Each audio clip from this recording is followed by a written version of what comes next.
Money is always a problem. I'm sure you've heard this in every single interview that you've done so far. Um, it's difficult. I mean, it's only recently that you know a little bit about the Indian system. I mean, the traditional documentaries are produced by Films Division, which is a Government of India organization. And they have their own methods of financing, distribution, etc. And that's extremely difficult to break into because they keep this monopoly pretty much to themselves. And I would say that they had this kind of cast iron control up until a couple of years ago when television took off, in a sense. And now you find that you can get some kind of financing from, I mean, a lot of producers have moved into television and trying to make films through money from there. But the kind of films that we make, it's very difficult to get state financing because even Doordarshan is state-owned. And so it's really a question of looking for money where you can get it.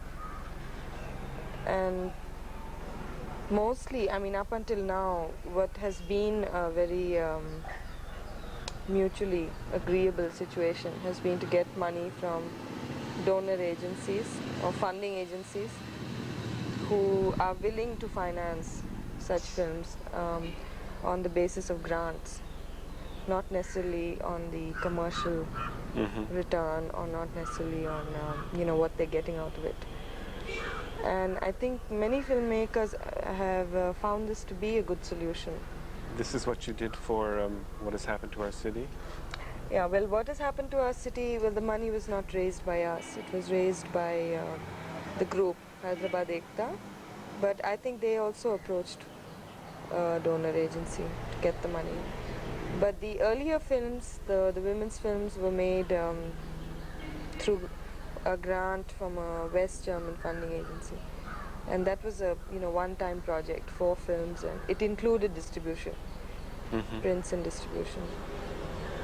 So, I mean, I'd say things are easing up now. It seems easier to, for example, this film that we're going to make, the Telangana film, there is some seed money to make the film, but then we hope to release it commercially because that's one of the big motives of getting into a fiction or dramatic format, is that it gets out of this small circuit of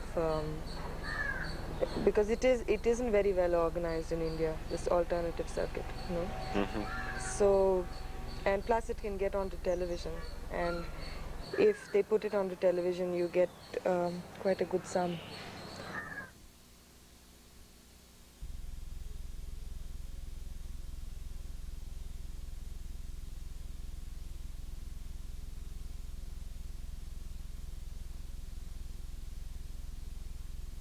Bread and butter.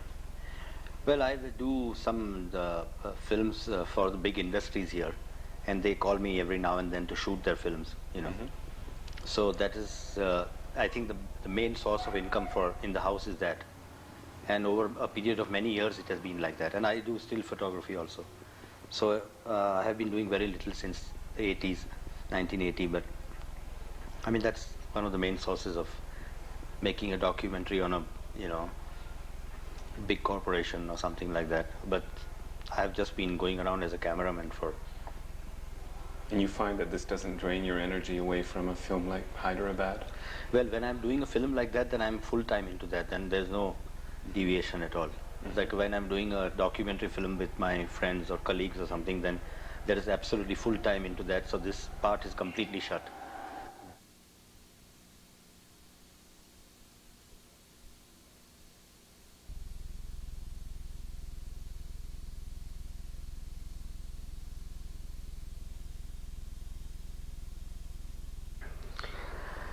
Well, you see, 16mm still is not very popular here, even amongst filmmakers. If you have enough money, I myself would go for 35mm because you get a larger scope for showing it around.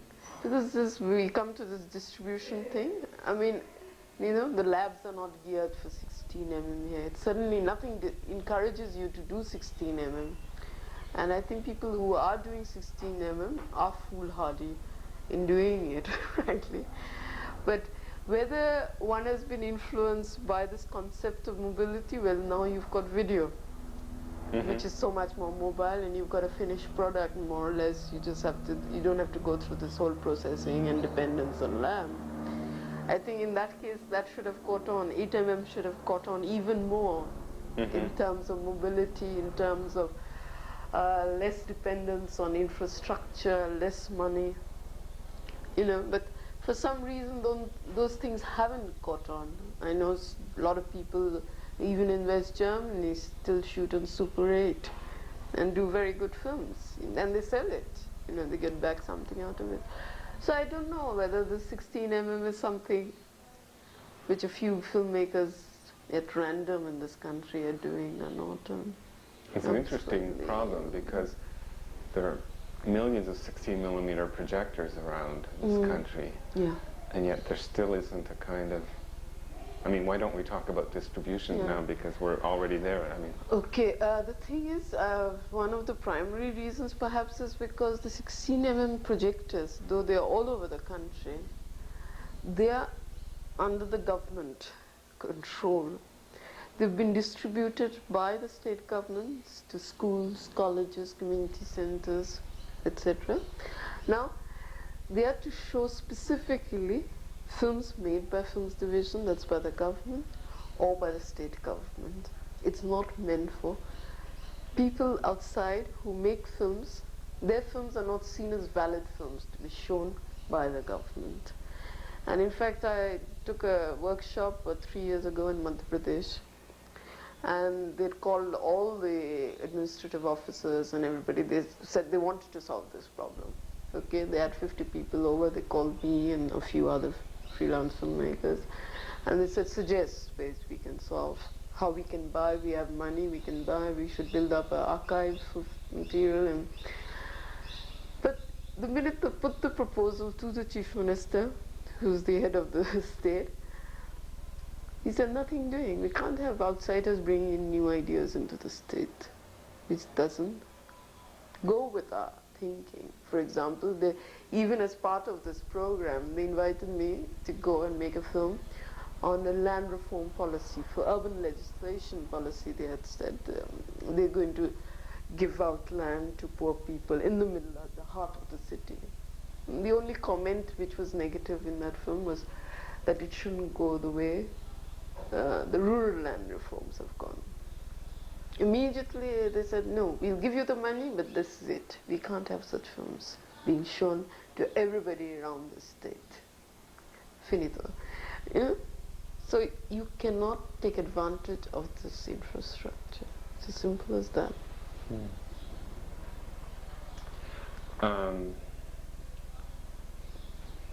And there's no scope for alternative distribution through trade unions or community groups or women's groups? Well, I've now started approaching trade unions, but you see, again, they don't have any money of their own. You, as a filmmaker, the producer, director, have to raise the money. Give it to them to buy a projector or give them the fund to show it around. They really have no money, spare money, the progressive groups, to indulge in filmmaking, because till they are convinced about its power, they will not invest 7,000, 8,000 rupees for a projector, 16 mm projector. Okay. So this will take some time, I think, before you convince anybody that. And the filmmaker is too burdened with responsibilities at the end of it all.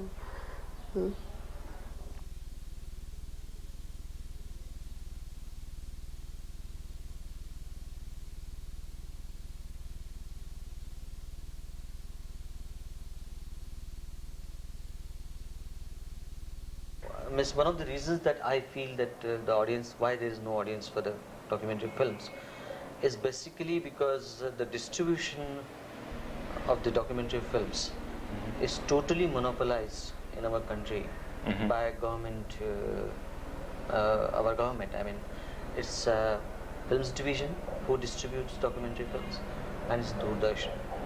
So one has to think of a documentary film which will fit into their framework. And then you have a chance of getting that film released. The reason being that, and one of the reasons definitely that why there is no audience for the short film is definitely that most of the documentary films which they see in the theatre are bad. I mean, they are very one-sided. Most of them are very poster kind of thing, which only reflects one side of the problem, and there's always the government side of the problem. And audience can't identify, they can't identify with the problem they are it's being talked in the documentary film. So few measures which I suggested in those papers was that instead of forcing the audience which goes to theatre to see feature film, to get entertainment, to get himself a bit relaxed from his day-to-day life, you can't, that's not a proper place or a right place to inform him, to educate him, to tell him. If you have to do it, you have to do it in a different manner, take him away from this, show those films in their totality, and then perhaps whatever you are trying to communicate will be communicated. Otherwise, the audience can't just digest what is being said. That is said in very bad manner, it's said in one-sided way, and he is not in a mental makeup, he is not in a mental frame to really go and listen to that. So the idea was that instead of distributing this film and showing them during the cinema houses, during the cinema show, you have a separate show of documentary films, say of 1 hour or 2 hours, and show these films to the audience. So slowly, like in our country, there is now definitely an audience for a new cinema, the art cinema or what we call it. It's because it was first shown in mini theatres. It was shown to an audience of 100, 200. It was shown through film society. It was shown in festivals, where that kind of audience is prepared to receive something new. Similar way, I thought it's necessary that we have to have a separate channel, separate system of showing documentary films rather than showing them in theatre. Secondly, what happens, which I have experienced about my own films, like in cinema houses, the theatre owner is most reluctant to show your documentary film. It may be award winning or it may be anything, for the simple reason that he doesn't get any revenue from them. Like government, he wants them to show this film free of cost. During those, show them 4 times in a day, free of cost, and not only that, but government collects 1% of the tax from them for showing this film. Now, for a theatre owner, instead of showing a 10 to 15 minutes documentary film, which nobody is interested to watch, he prefers to show 15 advertisement films for which he gets a revenue. So I have seen happening with my film, my own film, where I took 15 people buying their tickets and show that see my film as released in theatre. And what I saw was the first minute of the title and the end title. In between, everything was cut. Though films division claims that they have people who watch and find, but it never happens. No theatre owner is interested in showing a documentary film. Similar case happens with the newsreel. That the newsreel which is produced in this week, like I have seen our Republic Day parade newsreel in the month of May, 6 months later. Why audience should see that? And especially in these days when they almost see everything live on television, why should see the Republic Day parade 6 months later? So my idea was that if you, instead of forcing people, for creating an audience, you have to isolate them from the cinema goers and then show this. So these were the things which I had suggested.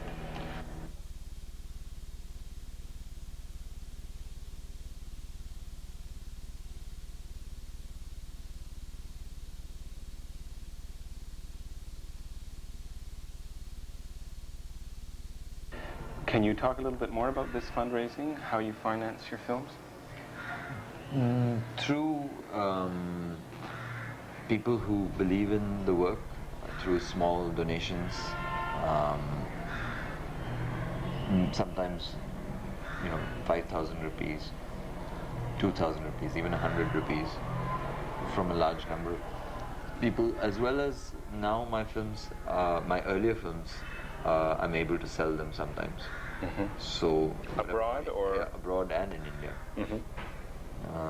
Which ones? For example, Bombay City. Who would the Time clients in India be who would buy Bombay? I've sold the print to the National Film Archives, to the Academy of Training for IAS officers.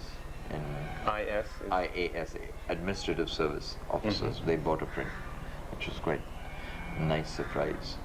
And the UNICEF has bought a print, and another organization that works in slums in West Bengal bought a print. And probably in Kerala, the left front government will buy a print. And videos I've sold a lot, almost 100. To similar kinds of groups? To small groups, and to the People's Science Movement, which did a jatha, a march, well, a caravan all over the country a few months ago. They bought 30 cassettes. So you must almost have made your money back. Yeah. So there does seem to be a viable basis for this kind of film work in India, provided the... Well, no, I mean, all this getting money back would still not have covered the cost of the film, but I was also able to sell the film to Channel 4 in England, which brought in quite a lot of money, and a few other places. So it's with all that together that the film has recovered all its money. So otherwise, would you say that it's impossible to make a go at making social issue films in India without foreign sales? It's not impossible, but it's difficult. It is possible if you work very hard and build up a very strong network. And if the film is that useful, that the groups involved find it useful enough to buy their own copies and use it regularly, it can be done. One thing I was surprised to see is that there's really no 16mm independent film distribution, rental distribution in India. Why has that never... There is, but the economics, we do it, for instance, but the economics are defeating, in the sense that print in India in the laboratory costs quite a lot more than a print would cost abroad, because of duties and things like that. The raw stock itself is more expensive. So the print cost, I understand these days, for a half-hour 16mm film is about 500 Canadian dollars. Yeah. 5,000 rupees. Right.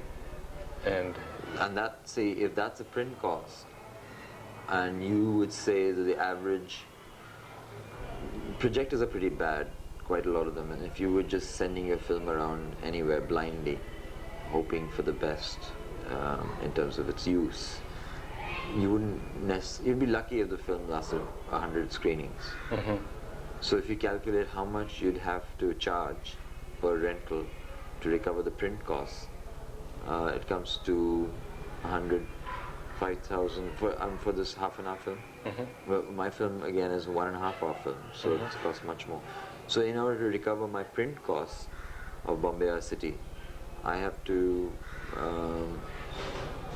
how much does it work out to? It works out to about 150 rupees per rental, but that's if you are able to show it that many times, yes, and you have no other expenses. Seems very high to me. And if you have no other expenses. Yes. Yeah. So it doesn't happen very often. We hardly ever recover print costs by rentals. Which is why, for me, it's necessary to sell the film abroad in order to pay for the distribution that I do here, to subsidize it. It also makes the situation of alternative and independent filmmakers completely different in India than it is in the West, where there is an efficient rental. But even in the West, I mean, I've lived abroad for a few years, and I know that the documentary distribution is not very efficient, not very paying. I mean, you can charge more money for rentals abroad, but you don't get that much of a bulk um, sale or rentals in order to pay for the making of the film. Ultimately, films are made, documentaries are made on grants, even abroad. They're not made on it's not a commercially viable thing, except for, say, specific documentaries like, say, something on life-saving or on something which has a market that's easily identifiable and things like that. But if you were to make social, political documentaries and you got no grants from anybody, and there was no National Film Board to help, etc., not many filmmakers would survive. None of which you have here. You don't have a film board and you don't have grants, and so you're really in a very tight situation. So there are very few of us who actually can do it, and I can do it because I've built up some contacts in my stay abroad and can actually find some people who'll use my films there as well. I mean, so therefore there's some income that comes from outside India, and also that over the last 15 years I've built support network inside India as well, of people who are using the films regularly and feel the need to support it as best they can.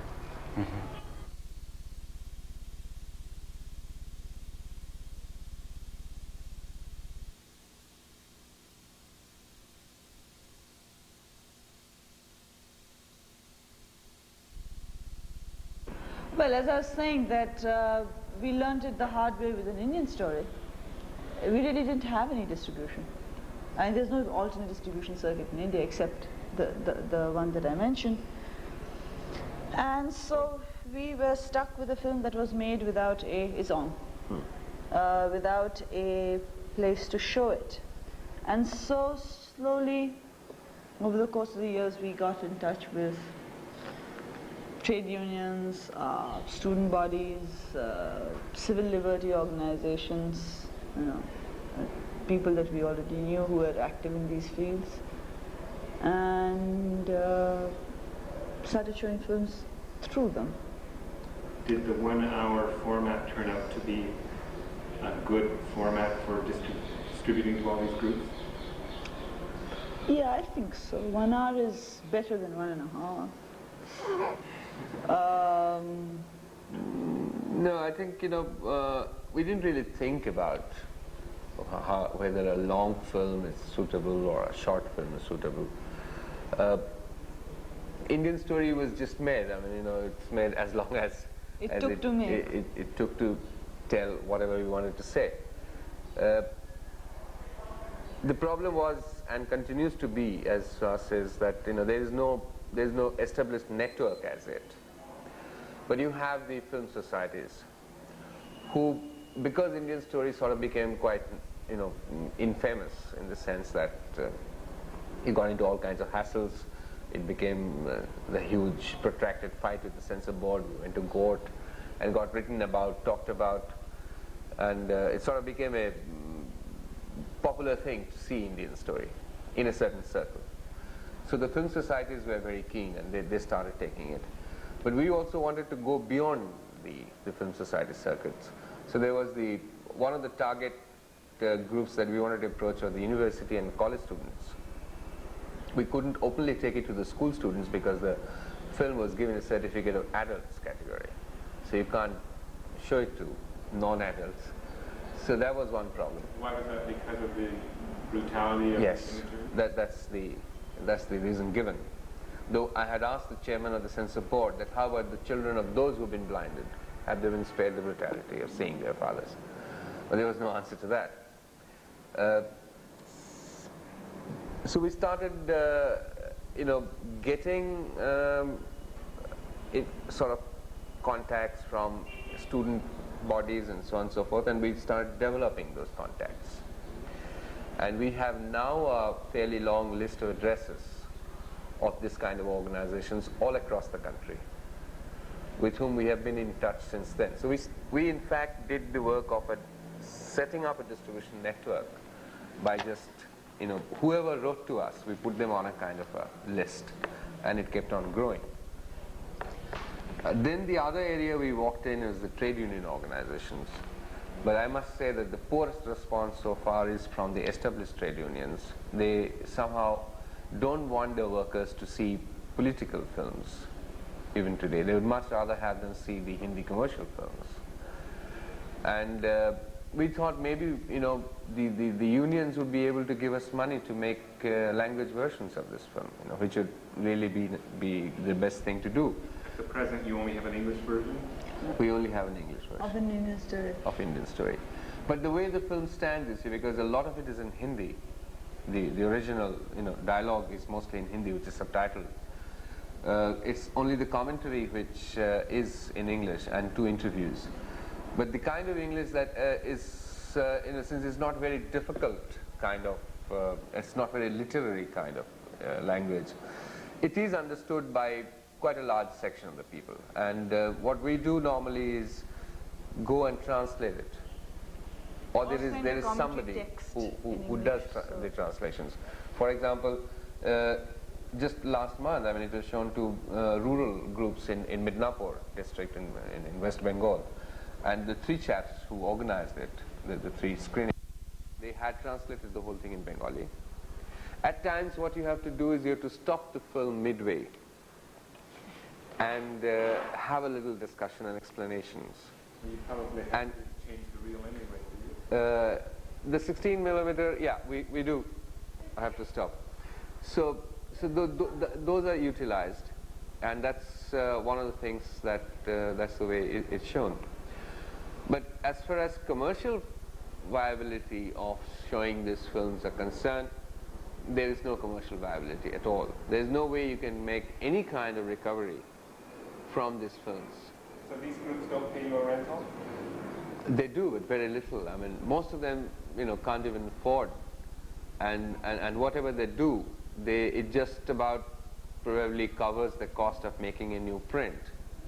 But when it comes to, you know, what I mean is that if you're looking forward towards covering your production cost, even for films like this, which we are now able to produce at a very, very cheap budget, because we now have our own camera, we have a whole team who are, you know, all the time on the job.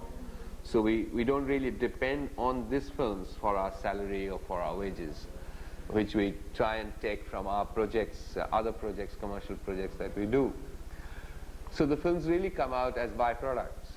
Like Bhopal was made, the actual cash spent on Bhopal wouldn't be more than, say, about 1/3 of a million rupees, which is still quite a lot.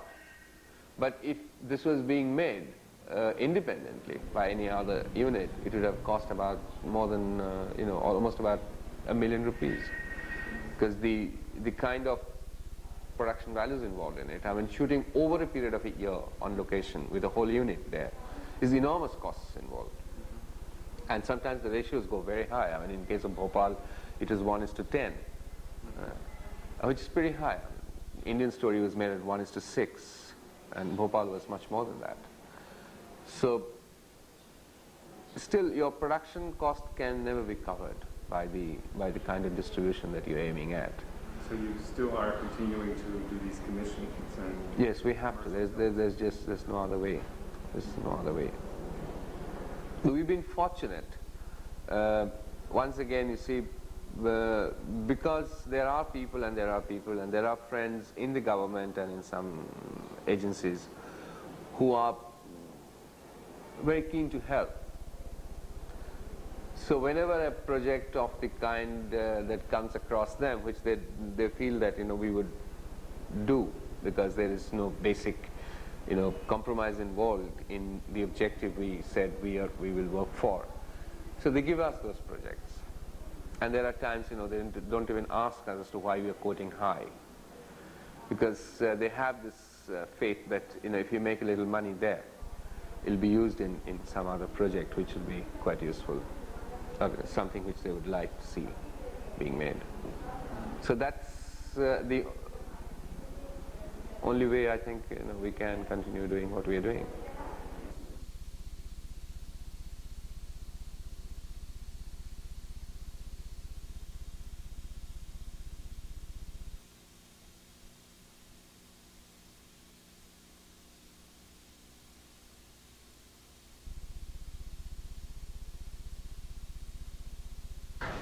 Can you, changing the subject a little bit, can you talk about your relationship with your cameraman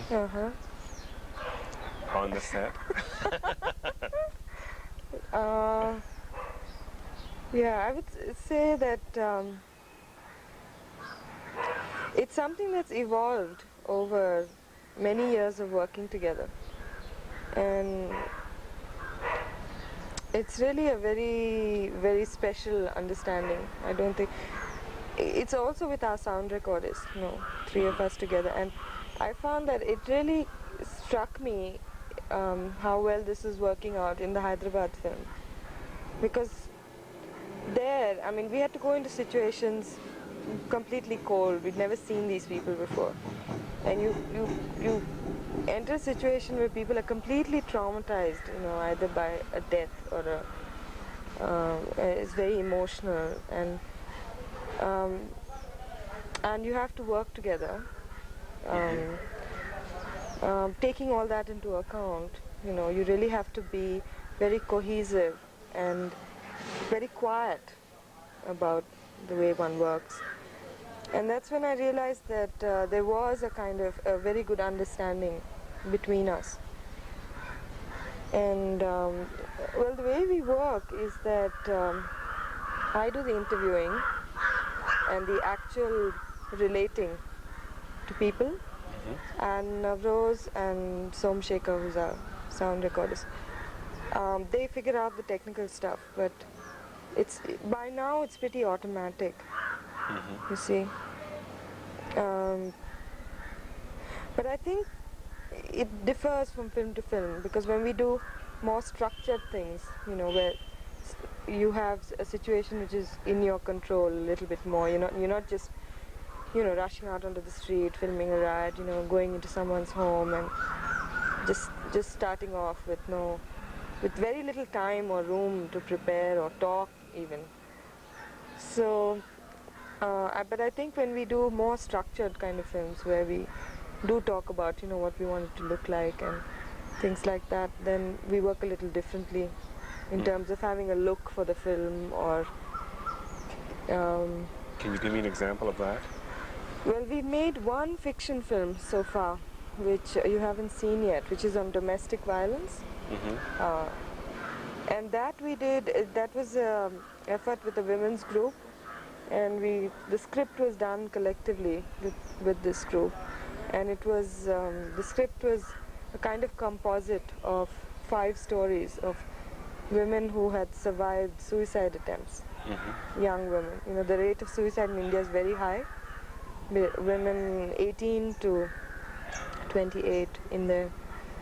So what we did is we took these sort of 5 case stories and we made it into one kind of story. It's a recollection of a marriage, if you like. That's the film. And in that, we had to really think of what we were going to do with how we wanted the house to look and how we wanted the hospital to look and the form of the film. We had to work a lot on that. And so I think each thing is different. Like, for example, the Telangana film now, that again will be much more formalized in sense of what we're trying to do with the look of it. We fight a lot, I have to admit. We fight a lot. Can you give me an example of a disagreement that you would have had about... Sorry. Well, in this film, in this Hyderabad film, for example, there was a time when just after we shot the hospital sequence, and they were bringing in all these people who had been attacked and stabbed. And we asked the police, and they said they're all coming in from one area. And immediately, Navrose and Somshekar said, well, let's go, I mean, we have to go there. And we had a curfew pass. We also had a van that was painted blue, like a police van, which was very lucky, because it meant that very often we didn't have to show our passes at all, because people thought it was a police van. So we just charged off to this place, and I started getting really nervous, because we stopped in the middle of the street, and there was just nobody around, but you could sense that behind every window, behind every door, there were people waiting to see what we would do. And it was really foolish. I mean, it was the only time when I felt, this is stupid. I don't want to die here. I mean, this is really stupid, Because we just come from the hospital. They brought in 15 bodies, people who've been stabbed on that street. And here are these two guys, just like little boys, like where's the action? I mean, let's go out and what's happening? This kind of, and I mean, we left because the other person who was with us, Keshav Rao Jadhav, who has a fantastic street sense, he was getting nervous as well. That's what really made me nervous, watching him. And he said, look, we just have to leave. Because if they do think it's a police van, and if people are already in the mood, I mean, they're just going to check out who you are. Because you got that sense of being surrounded on all sides. So we left, and then we got home, and then there was this massive fight because the point was, what I was trying to say is, what kind of film are we trying to make? I mean, is it blood and gore and guts and that, a very sensational, shocking people, or are we trying to do something else? And that was a terrible fight because I mean, Navrose felt, you have to have some of that, and you can't just say you're not going to be sensational. But anyway, it took some time getting over that fight. And my poor mother, who was downstairs, and she had us shrieking our heads off, and she came out and she didn't want to know what was happening. But I think it was also the tension of making that film. Yes. I think we were all a bit strange because, for 22 days, we shot for 22 days, and you can't face this every day. You go into the old city, you see this day in and day out, and to be killed with a knife or something is merciful when you see what they use, because they use stones, rocks, sticks. So, I mean, the whole crew was very tense. It was just, and finally we had to stop filming because this place where we had shot the night before, and we had done interviews of what it felt like for this small Muslim community to live surrounded by Hindus, and we went back the next day and they'd been attacked. That scene's there in the film, and I wasn't with them that day. See, and the sound recordist, he was just throwing up. He couldn't work, and I think Navrose was luckier because you have the camera in front of you and what's happening, and that gives you a bit of a, I don't know, I think it helps, gives you a bit of a distance or something. And after that, they just came back, from shooting that, and we realized that, there's no way that we could go on. It's just, we had to make do with what we had. Have I answered your question? Yes. I'm not sure. Yes.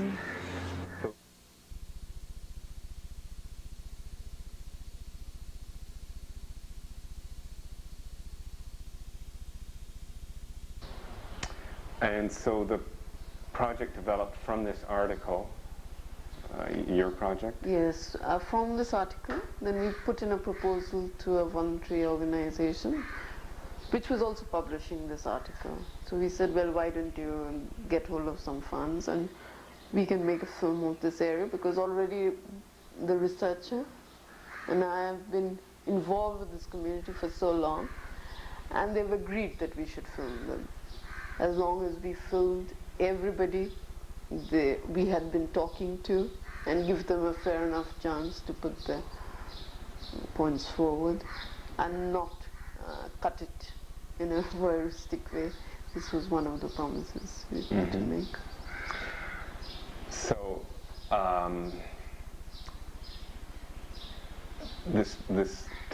your mention of editing actually makes sense thinking back at your film, because a lot of the interviewing involves a lot of long takes and a lot of listening to the actual people. It's very impressive how you got them to speak so personally and in such detail about their lives. So the fact that you already had this prior relationship makes sense. Could you talk a little bit about actually filming these people and getting them to speak? Well, you see, this was done because it was done over a period of time. We had started getting them used to the camera. First we took, well, my still camera, then we took the Bolex without sync sound. And so everybody, by the time we took the 16mm camera, they got used to the concept of a camera coming and intruding into their lives.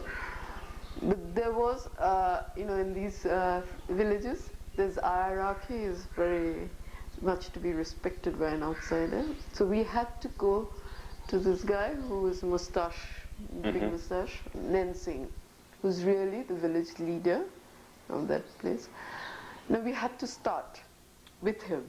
This is ethics or morality, whatever it is.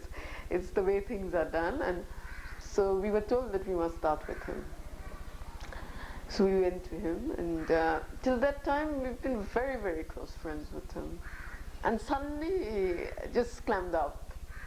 For 4 hours, he sort of really wanted to test us out. Okay, we've seen you for 3 years talking about it, but do you mean it? And then after 4 hours of losing a lot of footage, he suddenly decided that he's going to talk. And he's really going to say what he thinks. His real deep feelings, his hostility, his understanding of this other section, the Harijan section which exists in the community, his viewpoint of how land should be distributed, what has been done, etc.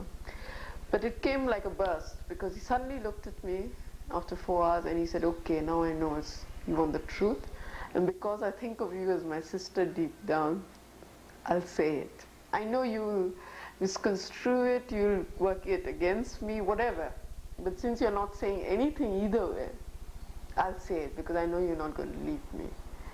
And of course, that was like a bursting out. And of course there were Harijan boys and girls sitting there and listening to him. And in the film, he calls them many names. He criticizes the government for excusing the indebtedness of Harijans. He says, I've lost 20,000 rupees in the way that, with sweeping legislation, the government does away with our debts. And is this the kind of justice? For him, it is not a justice. He has not received any justice. And it's not just because we are from the upper caste. We are not like a wall on which everybody can lean on, he says. This imagery of a wall was a very striking imagery, I thought, because that's what he thought of himself. In spite of all the feudal oppression, there was the wall on which the whole society leant on, and he was the supportive role in the thing. But when everybody around heard what he said, in the villages everything travels very fast, within seconds, then everybody decided now they can say what they like. Oh, wow. Deep down. Yeah. So he actually turns out to be the bad guy of the film, doesn't he? And yet he spoke to you on the basis of this friendship that you had established. But I don't think he's a bad guy in the film, because we also use him right in the beginning to explain his perception of how the caste system originated. Yeah. It is his whole attitude towards certain understanding of the caste and class factors, which of course, as a filmmaker, to be quite honest, one had taken a stand on. Because politics is so subtle in this country, it's so involved, so, not so simple to understand at all. In fact, perhaps this is the first time I really understood agricultural politics when I made this film. There's the layers and layers of problems. The fact that he turns out to be a bad guy is when you juxtapose it with people who are really moved by their problems, who see themselves doing it and condemning themselves, what he thinks of them as pigs. And the men who are guilty of putting the women into prostitution also condemns themselves as they talk, if you remember. In the film, they also say we have committed many sins by taking our wives and selling them in the cities. But they see it with great misery. They're miserable because of what they're doing. There's a lot of compassion in the way they see their problems and their compromises. I think an outside viewer would see him as a bad guy, I suppose. Well, you also do respect the complication, the subtlety of this context. It's true. You never say that, you never take sides explicitly, but you do so in the editing. I mean, I think I do so quite. I think I've changed a lot since then, because one goes through different phases, political phases in one's life. And when things move very fast when you're shooting, and there are oppositions who come and tell you different stories, you tend to get influenced in the heat of the moment. And of course you have to take sides somewhere when you are editing. At least the way it was shot. Maybe if I had a totally different stylistic approach to the whole thing, it might have been different when I edited it.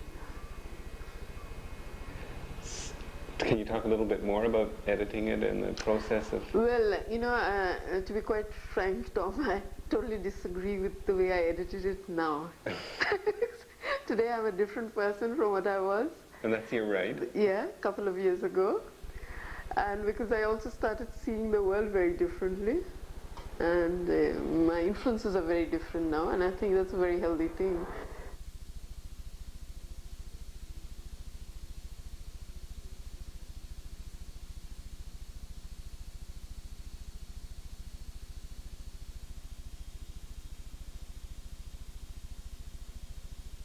Actually, Anand's film was a massive source of inspiration for me, because I would say I shot half the film. And working on Anand's film over a period of a year, that's the first thing I did after passing out of the Film Institute. Working on Anand's film, Bombay Our City, really, for the first time I think I worked or even saw a film made in India where people have a certain dimension which is not what you see in documentaries. It's because somewhere that Anand was involved with the movement somewhere and actually had been there not just for filming but carried on going thereafter to the places and trying to help out in various ways, not just organizing but getting them lawyers, getting them getting other organizations to work there. That somewhere there was a certain communication with the people in most of the slums we went to, where we were not intruders, we were not just people coming to shoot and go away.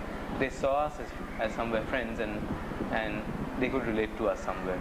And in Bhavindi, had you felt sometimes as an intruder? Had you had... I always feel that I'm intruding, maybe least so in Anand's film. And in fact, in Anand's film there was this scene where this child dies, and in fact the background was that the child had died because it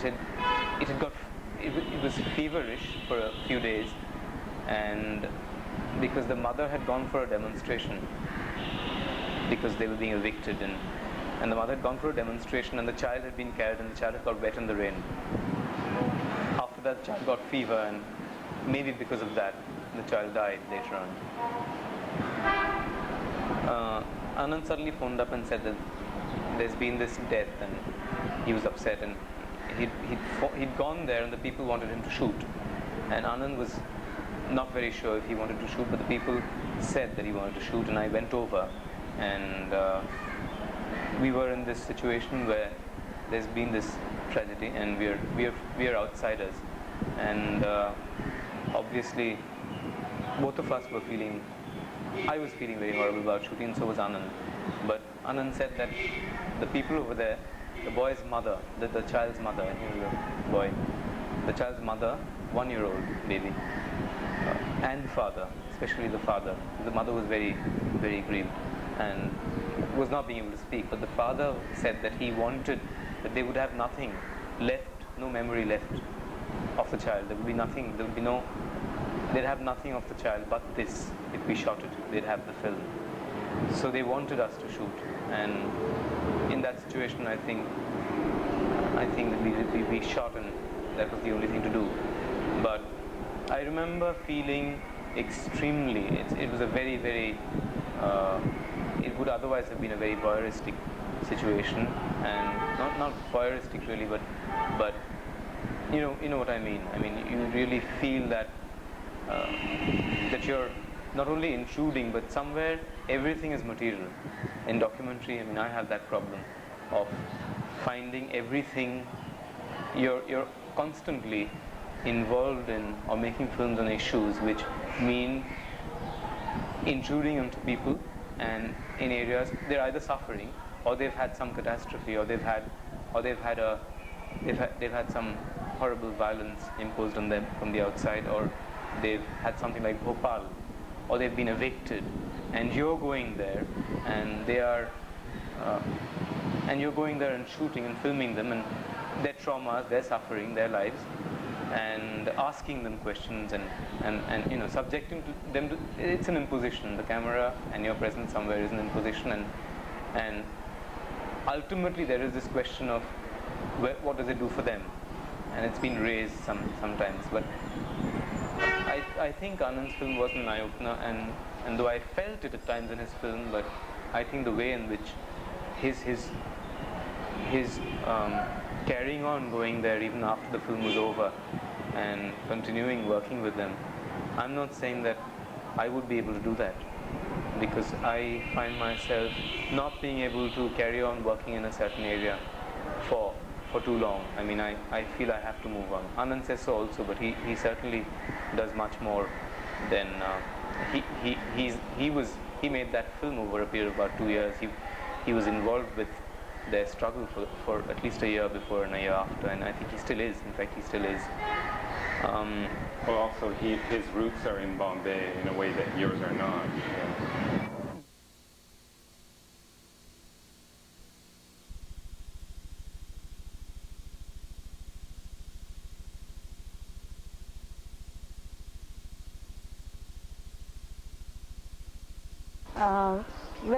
Basically I was working in a research agency. It's called Strivani. Strivani is Women's Voice. And it was a participatory research project where we collected women's oral life histories, especially from the poor class, Dalit women. That is the former untouchable class. We call it now scheduled caste people. So, well, we went into their life much deeper, and after we collected those life stories, we wanted to give the feedback to them of their own inner strength, of what they are able to achieve in life. And for that purpose, we were wondering as to which media we need to use for giving this kind of a feedback. Well, some of our respondents were not able to read and write, so there was no point in publishing their life stories in a book form. So then we had no other media but audio-visual. And that's how we decided to make a short film by selecting life story of a woman, a respondent called Shantabai Gaikwad. And what I did for the film was, in fact, mixed two stories. In the sense, Shantabai Gaikwad's and her own daughter's story. And that's how we made the script for Bai. And then, well, that's how the film was finally made, to give the feedback, basically, to our own respondents. Okay. And you had a very particular method in developing the script and in developing the production. A kind of participatory method. Yes. Do you think that's a good word? Yes, that's it. Could you maybe elaborate on that a little bit more? It was very participatory, I would say, at both the ends, with our actors and with the team members, the crew, which actually made the film. So at both the ends it was participatory. It was in a sense participatory with the audience also, because what we did was, though the credit is given to me as a script writer and a dialogue writer, in fact the dialogue is not mine, the story is not the one which I have written as such. It's a real life story. What I did was only selected few of the incidents to make it into a screen form. But even that selection was done in a way with the help of the respondent whose life story it was. The dialogues were the dialogues that those women actually speak. So in fact we were very careful in retaining their own language. And even while preparing the script, what we did was, we were working in a little team, like Sati was there, Vidya was there, and there were 3-4 other team members at that time working with us. So we used to sit every day almost in a circle like and read aloud sort of those stories that we have prepared and discuss everything in detail in a group situation. So in that sense also it was participatory. Later on, when it came to actual shooting stage, like, well, since our actors were not the professional actors, in fact the old women in the slum have also acted in the film, and it was not possible for us to give them the dialogues in writing, like, because they were not able to read. So we would just tell them the situation in the film. Like, for example, you have seen the film, there is a scene of a, they are all consoling the woman after the death of the child. So those dialogues, we just told them the situation that, look here, this woman has lost her child. So how would you console her? Just go on and say those lines. And then they would very spontaneously start talking like. Only thing is we had to help them get familiarized with the talking before so many people standing there, like in a dramatic situation like. So for that we did help them do a lot of rehearsals. But again, in every rehearsal they would come out with a different dialogue, and we simply accepted that as their participation. You see, so that's how, in a way, it was kind of an improvisation also, you could call it. So that sort of a participation was there. Not only that, some of the crew members, like for example the light boys, the camera assistants, and those people who participated in the shooting of the film. So it never happens usually in the film world that they are never taken into confidence about the story element, about what we are trying to achieve through this film and all that. But here for the first time those people told us that we conducted a meeting of all those people, including the light boys who were working with us, and narrated the story to them. We explained the purpose of this, we explained how participatory it was, and how it's going to be our endeavor. Together we are aiming at something. So in that sense also it was participatory. Also, while we were making the film, we lived together with those people, and we ate with them and with them. So that was also... Yes, for about 2 months we were almost only at night we used to come home for sleeping, but early in the morning we used to go into that slum and stay there till late evening, and used to have a lot of discussions with the community people. So that way almost the whole community was involved in the project we were doing, like.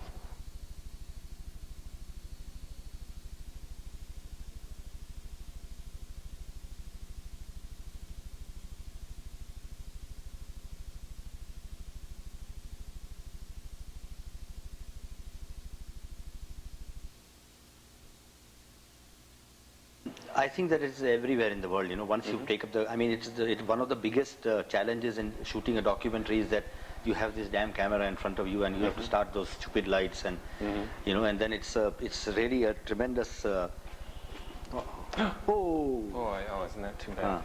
And you have to start those lights and, you know. Go burn down your house in front of the video. So you have, I mean, that is one the biggest challenge, to make people talk and, you know, to be able to be there without, I mean, first to be accepted by them. So normally what happens is that if we shoot a long documentary like Hyderabad, I mean Hyderabad was not such an example, but like Sudesha, Yeah. You know, I mean, we were there for 1 month before we took the first shot. At least I was there. And the women were interested in, I mean, they wanted to know what we were doing, and they became friendly with us. And then when the camera came, it was just like a tool. You know, and then many times we would just start the lights and let them be, and you know, if there were lights used, you know. But well, in that film, I did think the interior scenes that did obviously have to use lighting were a little bit different from the outdoor scenes where there would be groups of people being very spontaneous. Yes. I mean, I think the interior scenes automatically must have been very much more difficult to... Difficult, yeah, they were difficult. I mean, I was using very fast lenses and very fast film, and there was just one fill light. I mean, there was not much more than that. And most of the light came from the fire and her lantern that she was holding in her hand, you know. They were amazing. So the other thing that I do is that I put up, normally when I go into a situation, I just jack up the practical lights that are there. I take my own bulbs, and if there's just a 60 watt light, I put a 100 watt light and just try and match. So the atmosphere in the room remains absolutely the same. Only thing is that we get the intensity to shoot, and they are on all the time, so you're not putting them on and off to disturb people. I thought that there was some kind of a philosophy of lighting in all of your work along these lines. The lighting, for example, in the Tobacco Workers film was incredibly beautiful, and it looked natural, but I couldn't believe that it was completely just available light. So it was this stepped up kind of lighting? No, it was not stepped up. It was completely available light. Yeah. So these factories are situated with sunlight streaming in? Yes. Like it's gorgeous. Yeah. Do you have any...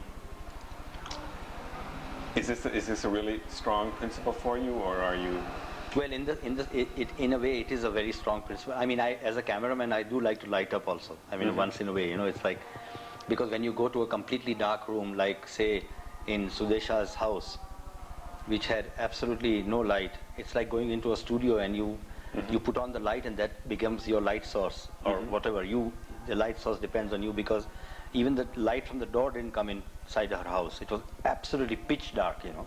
So if you light a candle, or if you light a match, or if you light your cinema light or something, you know, the whole thing looks totally exaggerated. And I do like to stick to, I mean, even in the feature films that I've shot, is as far as possible to stick to the natural condition of lighting, you know. Do you also have a preference for... Recently you've only worked in color, but some of those earlier films have gorgeous black and white in them. Do you have any... Yes, I would love to work in films. I mean in black and white, because I still believe that black and white is the color of photography, you know. And the big problem we have in India is that we can't control color, you know.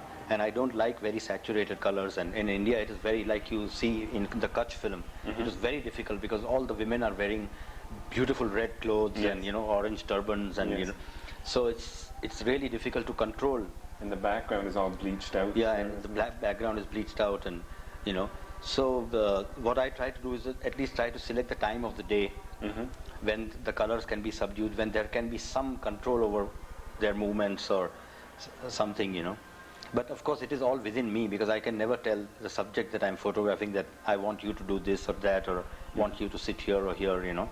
But I wondered in one or two moments whether you had got people to sit closer to windows. So you never do that? No, if they sit closer to windows, they sit closer to windows. So you don't invite them to do so? Yeah. And you see, there is a big difference in shooting in China, for example. Like we could shoot in the trains, and we could shoot in candlelight and all, because they've got fair and white faces. And that makes a fantastic difference, because in India, it's the opposite, because we wear white clothes and we have dark faces. And that's like a nightmare for a cinematographer, you know.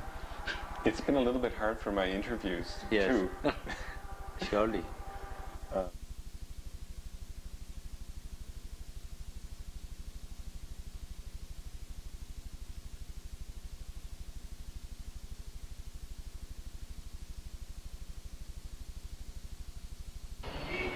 You're on. Okay. Yeah, do you want to ask a question, or should I just say? You were going to explain to me some insights you have about Indian sunlight and its relevance to documentary filmmaking here. Yeah, it's not. I'm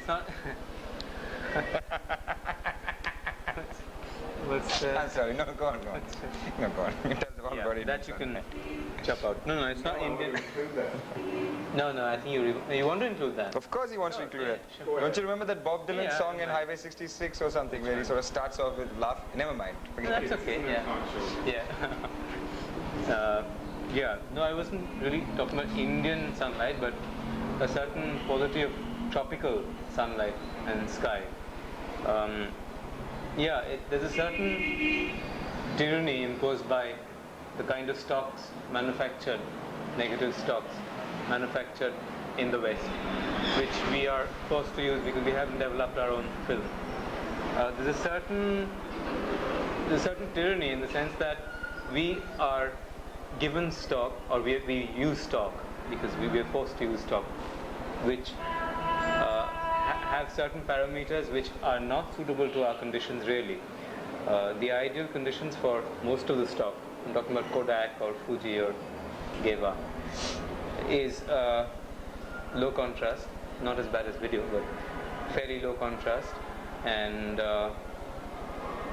the way the film is balanced, it's for a certain color temperature range which we usually shoot over. Given our tropical sky and given our range of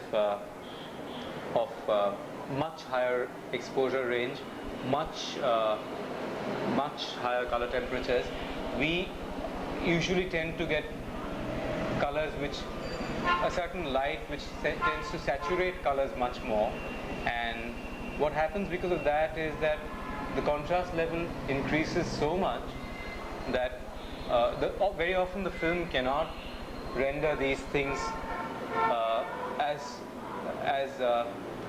easily as it can take the soft light conditions and render very pastel and very pleasing, give a very pleasing look.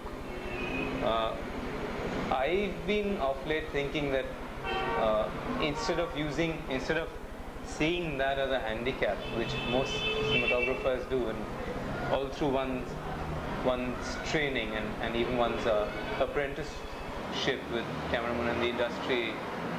Sorry, what's that? Running out of tape. Oh God. Yeah, Footage this could be used as a certain string, and in fact develop a certain aesthetic standard where you develop a look which utilizes this contrast. Like for example, sunlight, top sun. Our sun is always there. It's not this slanting sunlight that you have in the West all the time. Most of the time slanting and side lit, whereas we've got it on top with giving you hollows under your eyes, and very often only the face, only the shoulders and the hair or the nose is visible. You don't see the face, and cameramen tend to stop shooting at that point, not want to carry on filming. But somewhere I think that's one example where I would like to use that kind of a look in most documentaries, because that's how it is. That's how when you're walking on the road at any time between 11 o'clock and 2 o'clock, that is really what you see. When people are especially wearing white shirts, you do not see detail on their faces. And I think that's something which can be used in positively.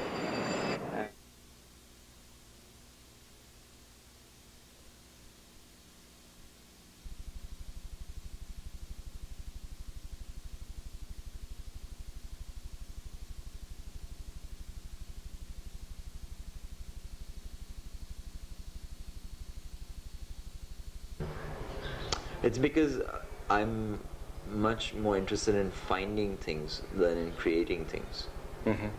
I'm not making films because of any great artistic motivation. I'm more interested in sort of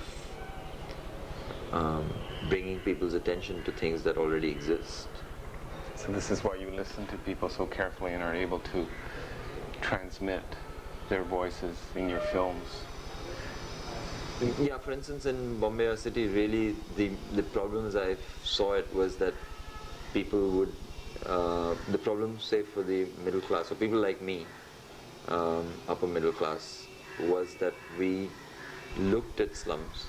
We never actually entered them, and we never actually talked to the people in them, so that people were just visuals for us.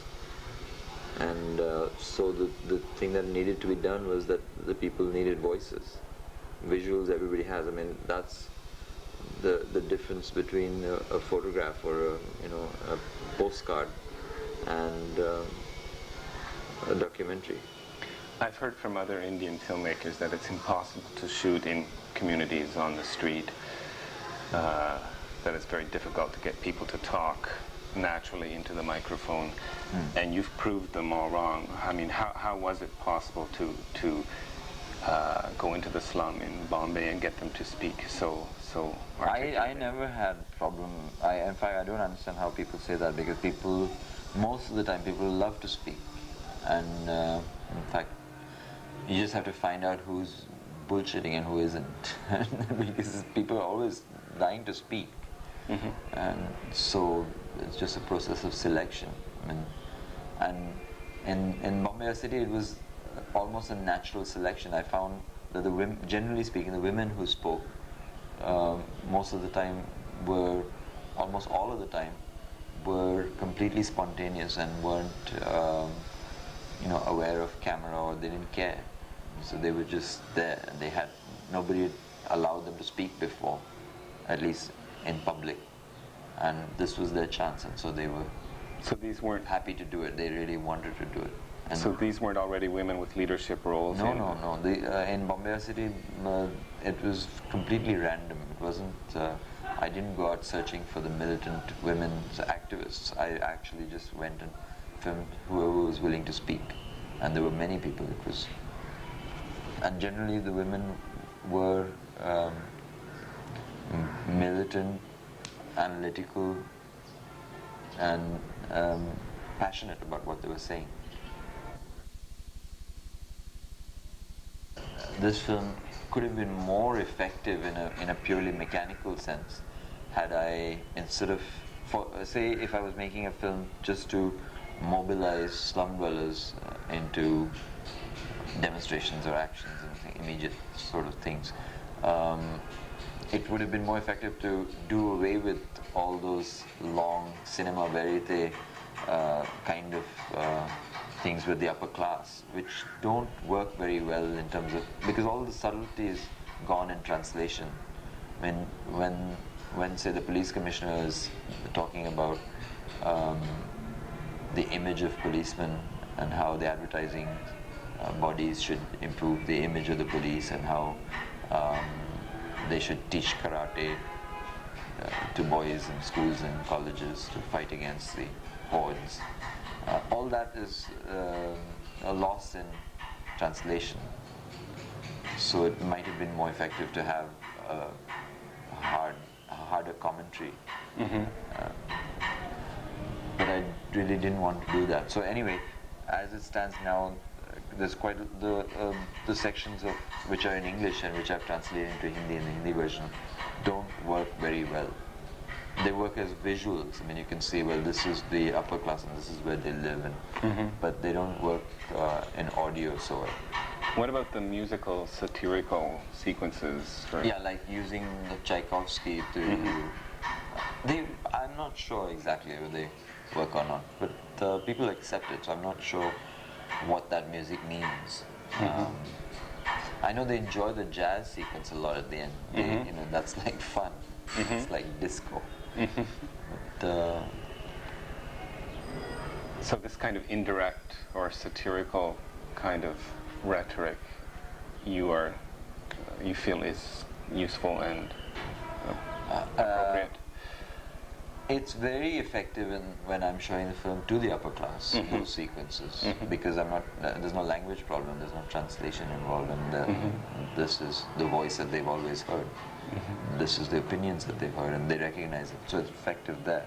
They recognize it, and yet they're embarrassed by it on the screen in juxtaposition with all the other things that they've seen. So those things create self-doubt and self-questioning amongst the upper class. So, but those aren't the sections that work best in the slum areas.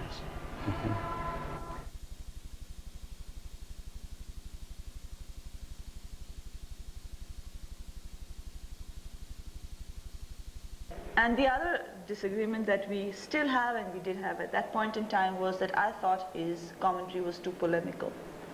You see, if you are going to talk about a petty bourgeois intellectual, now somebody who is geared into the Marxist way of thinking and understands what bourgeois means as opposed to a petty bourgeois, and that there is a class, caste, and a class analysis, you can use it because you're using a very correct scientific term. But if you're trying to not talk to the converted but to the unconverted, if saying petty, the petty bourgeoisie is going to alienate your audience, say lower middle class. It doesn't kill me, it kills him.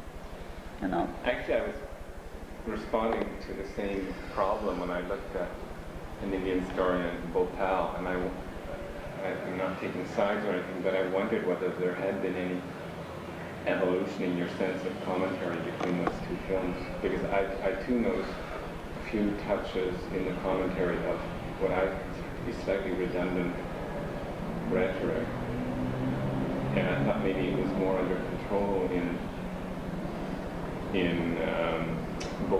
Beyond Genocide. Is that a correct judgment? Yes. I don't want to get in trouble though. No. It is. Very much so. I mean, in Beyond Genocide, I was Sat upon. I was controlled. No, Tapan wrote a commentary according to him, and I revised it according to me, and then I had my sheaf of commentary, Tapan had his sheaf of commentary, and Salim, who was the third director involved, was the referee and kept adding his bit, and we all had a massive fight. It's a very difficult problem because you wonder, depending on who your audience is, what kinds of rhetoric are going to be effective. And it must be very, very hard to decide. I mean, for example, but I must say that they were very nice enough to let me have my last bit Oh into no, the oh no, you did it when I wasn't there. You did it when I wasn't there, and I've been there, you wouldn't have done it. The postscript that's added to the film, after the black and white portion in the end, where we talk about that.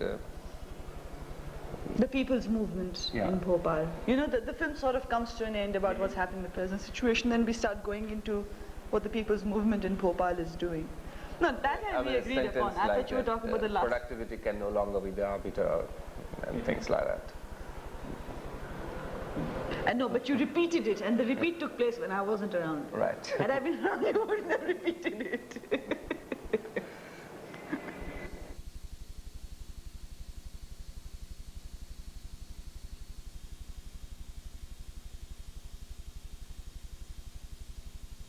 You started to talk about sound, which was very interesting.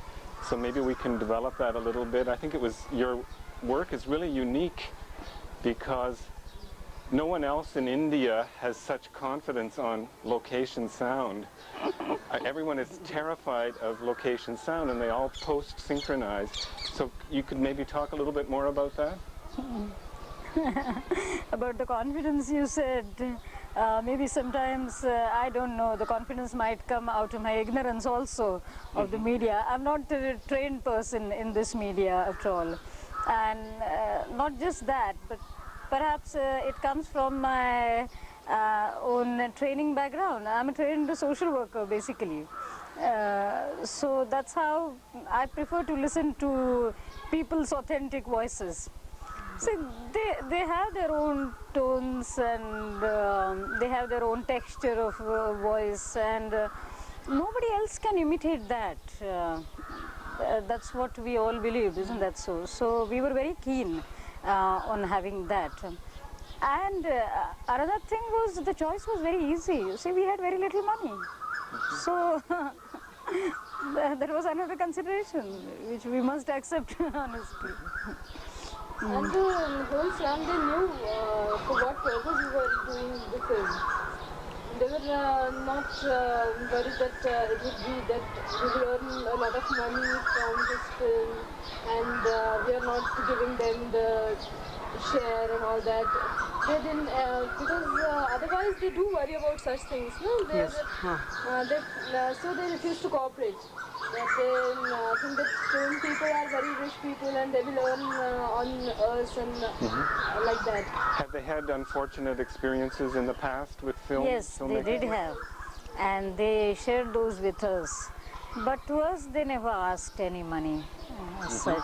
I mean, they could see what the way we were living ourselves, you know, and we had not gone there only as professional people.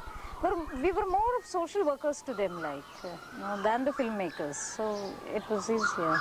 Yes, not only money, they also talk about exploitation. They say that you are exploiting our poverty. You will shoot our poverty and show it to the rich people or maybe foreign people.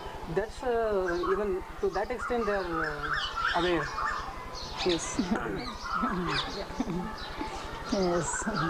So they've had a lot of concern about that kind of exploitation. And I think your attitude towards sound continues with the music. Yes, that's right. We didn't want any artificial music. We didn't want music because that is a part of the slum life. So we chose to use only those instruments which are played there every day in that particular slum. There are two women, what shall I say, they are called as God's women, like, kind of what you said just now, Jain Sadhvis, that kind of women. They come there every day begging, asking for alms and all that. And then they sing some songs which are Kannada songs. So in fact we didn't understand the language, but that's the music we heard there. Those kinds of songs we heard there every day while we were going there for our rehearsals with the people and meeting people. So we decided to take that as our music in the film, and that's the music you hear. Some people said it's a little jarring to the ears. It was a little jarring to our ears too in the beginning, but we said that's the kind of a music that you hear there every day, so that's our music.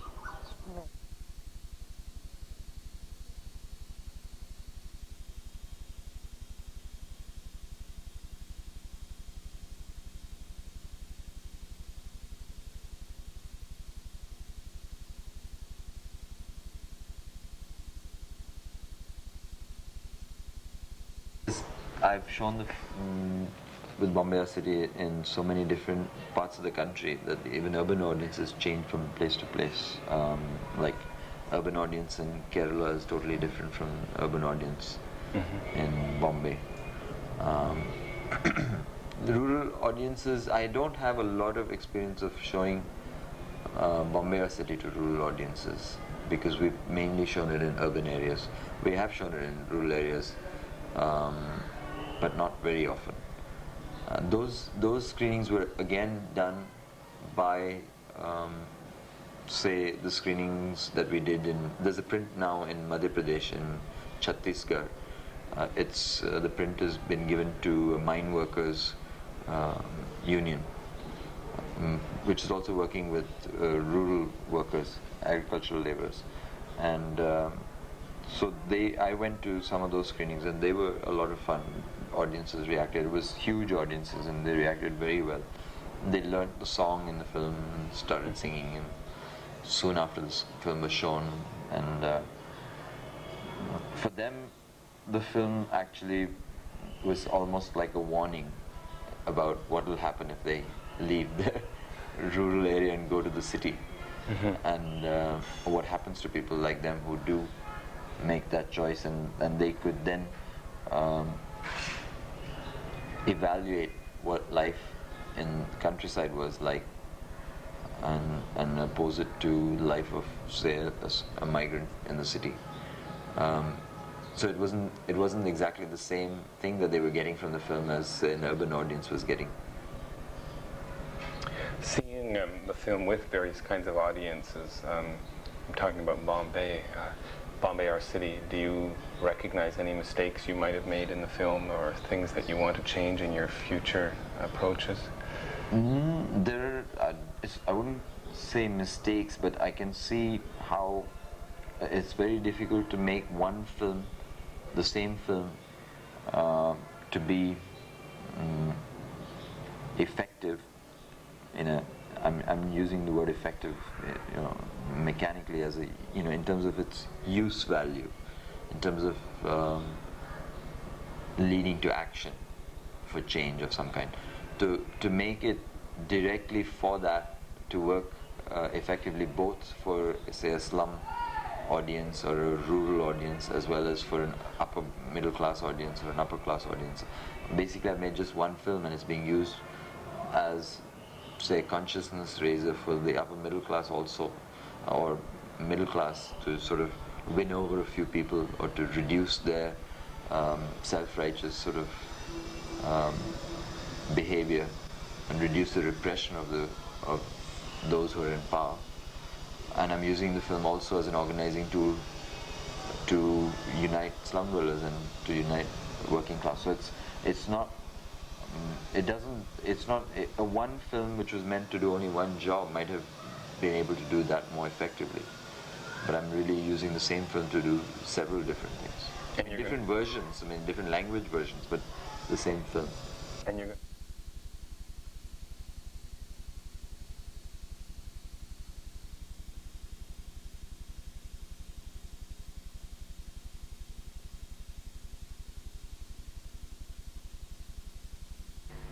Are you satisfied with the effect these two films I've seen have had when they've been shown? Do you feel that they mobilized people in the way you wanted them to, and that they worked the way you hoped? I don't know, it's very mixed, because again, it works both ways really.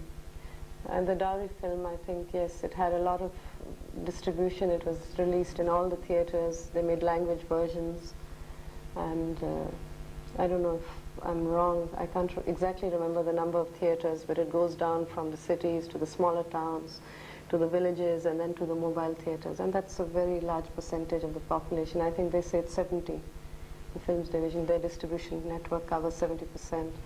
So it was very widely shown in a lot of colleges, and as I said, that was the time really when, you know, I think the women's movement was starting in the country, and the dowry issue was really the issue that brought together a lot of different and diverse, ideologically diverse groups. For example, you know, the student groups, or the more, you know, radical women's groups, the few radical unions, women's unions that were coming up, the left group, women's unions that were coming up, the YWCA, the more conservative Christian element, and the sociologists, the more academic people, the international organizations, because they're all Delhi-based and they all have little women's wings, women development wings. So it did bring together all of these groups and the dowry issue, and made it into something like a national movement, you know, the start of a national movement.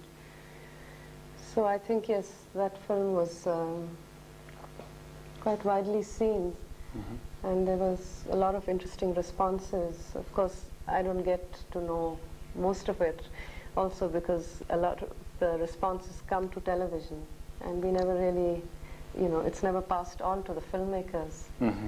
So, but I've heard from some colleagues who are in television that, and some of the letters I had from a lot of people asking for the address of the Legal Aid Center, and others just asking for advice, saying that they were in this kind of dilemma and what should they do.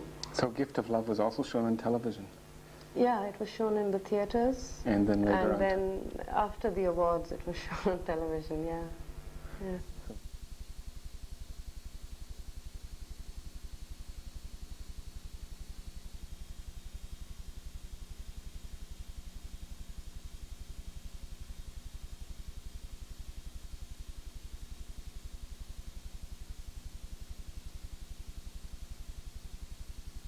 And of course there's the extreme case where the government tried to suppress the Hyderabad film. Yes, that was a censor problem.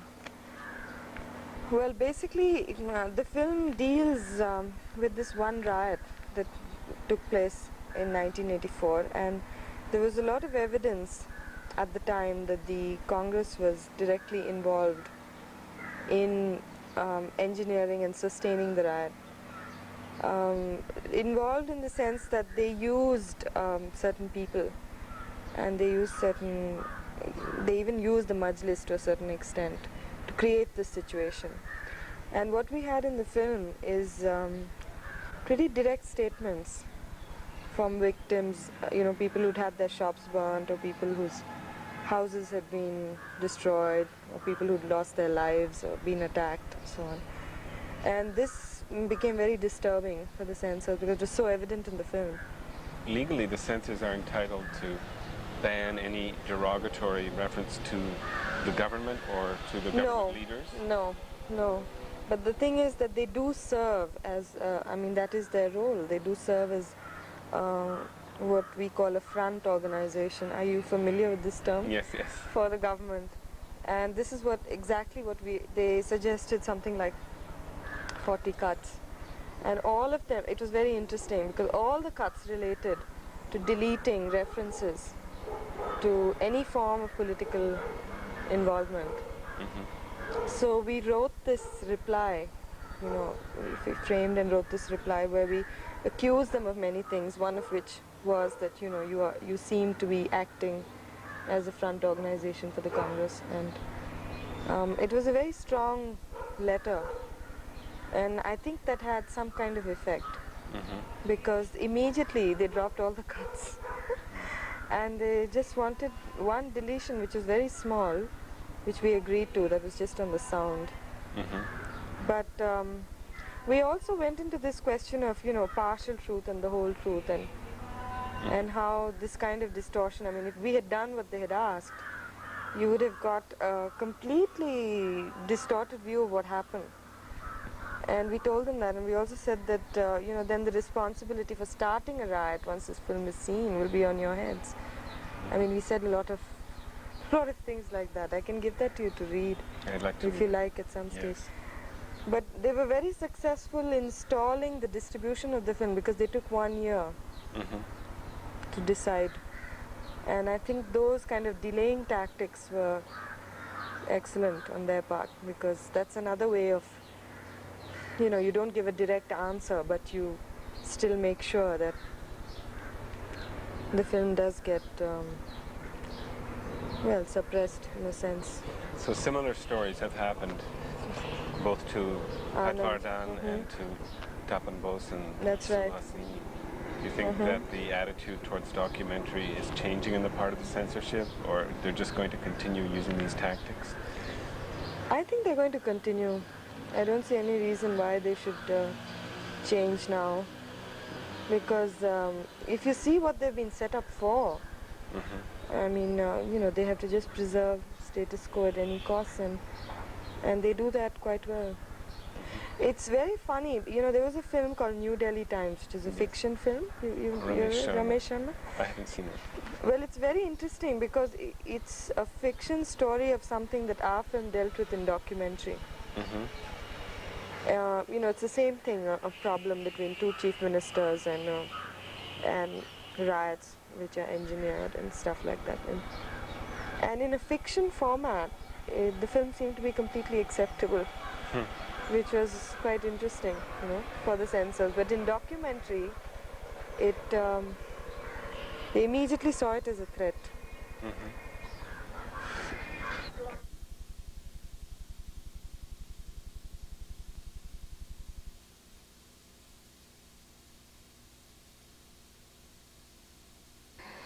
But one day I just read this short story in a Hindi magazine, which was about a lizard, the magical powers of this lizard, you see, and the belief and superstitions.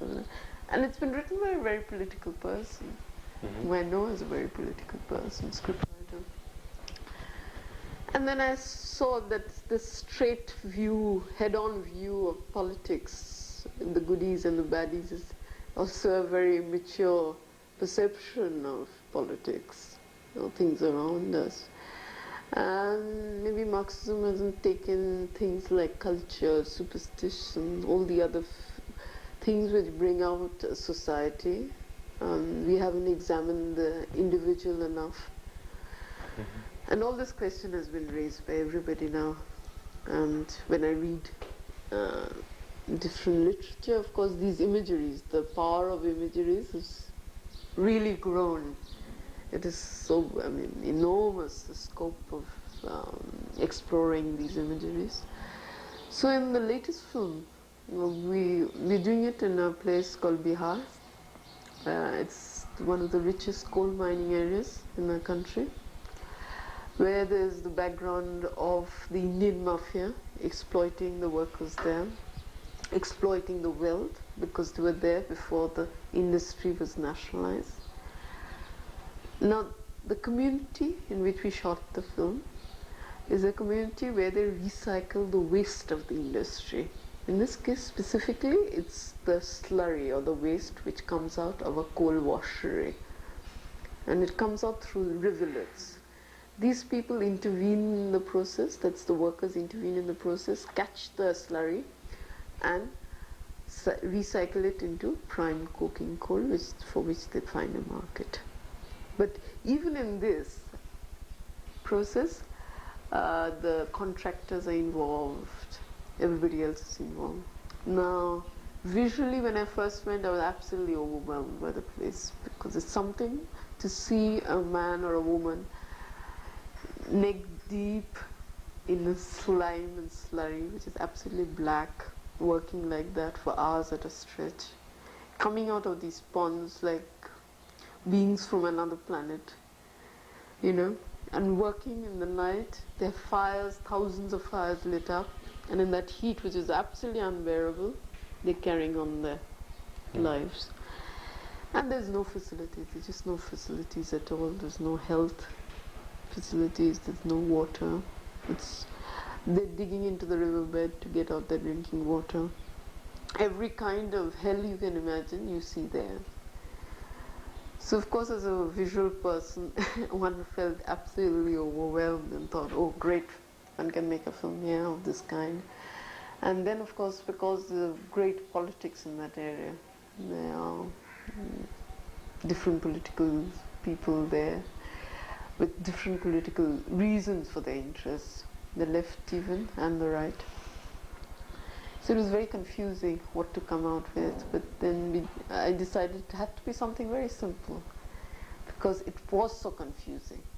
The whole story of industrialization, pollution, marginalization of laborers, because they don't have work in the agricultural area, they don't have work in the industry area, they've come to this area of waste, you know, the human waste.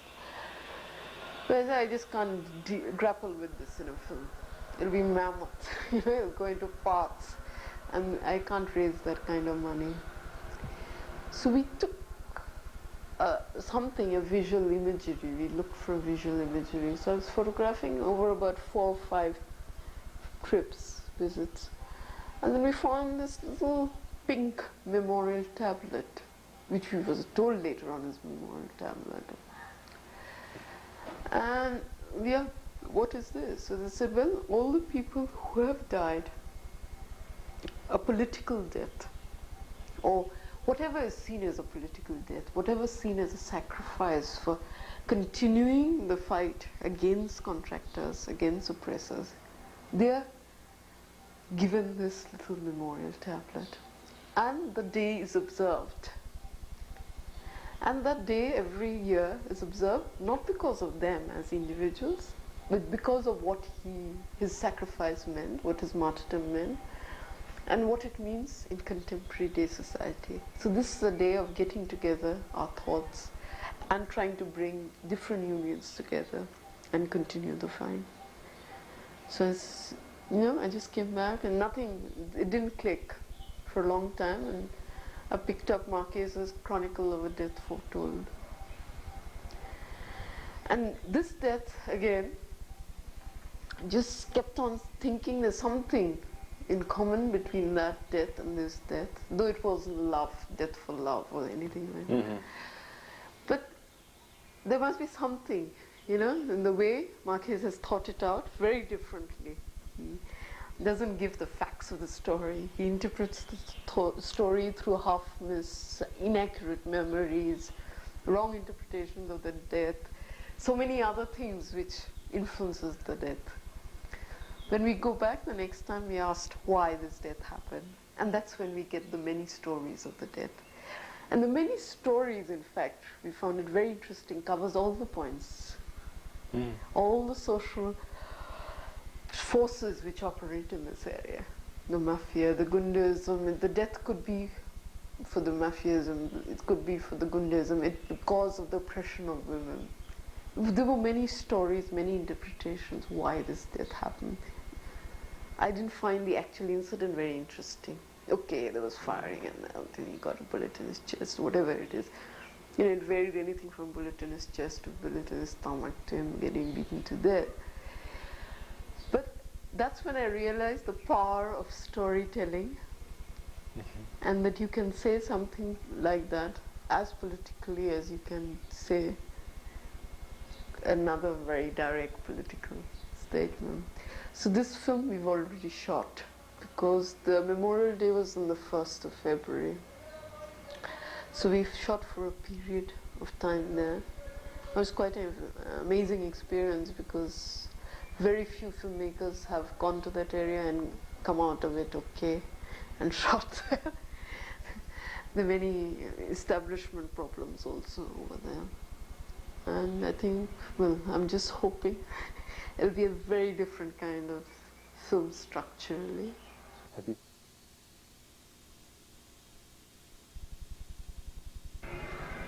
There isn't a very explicit discussion of possible solutions in the film beyond the general principle of people taking control of their lives. And was this deliberate? Yeah, absolutely deliberate, in the sense that I think solutions have been suggested hundreds of times, but there's no political will to implement those solutions. And what the film was actually pointing out was why there's no political will. Because it's not, the class in power is not the class that wants to do anything about, has nothing to gain by improving slum conditions or housing for the poor. And I mean, I didn't want to leave it at that. I didn't want to just make a rhetorical statement. It's not that I don't want the film to be used constructively for immediate improvements, but I don't think that if one just said the word sites and services project or low-cost housing or technological solutions that could be found, that leads to anything. Those kind of things are always possible to do once there's an atmosphere where people are actually interested and people are actually motivated. And that's the point where it should be done, not before that. To give those solutions before there's any desire is pointless. It's just a theoretical exercise. So you see your role as more of contributing to the atmosphere. My attempt in Bombay City was to break through the complacency of the upper class, the self-righteousness of the upper class, to say, well, I mean, these are citizens with equal rights, and you have no right to demolish their homes without alternative accommodation, if at all. And so that was the main thrust of the whole film. It's not, it's a next stage where we start discussing on how we actually go about finding shelter and finding land. And the film also makes it clear that there is land, because I interviewed landlords who owned large areas of land and weren't willing to use it for shelter for the homeless.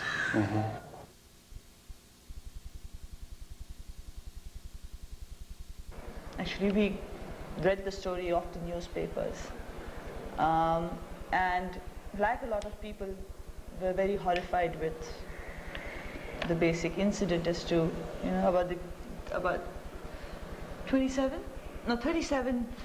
prisoners were blinded by pouring acid in their eyes in police custody. And at that point in time, a lot of people, because it was the international festival, there were a lot of filmmakers around. We were all discussing this, and everybody saying that a film should be made, and this is outrageous as to what is happening, and so on. And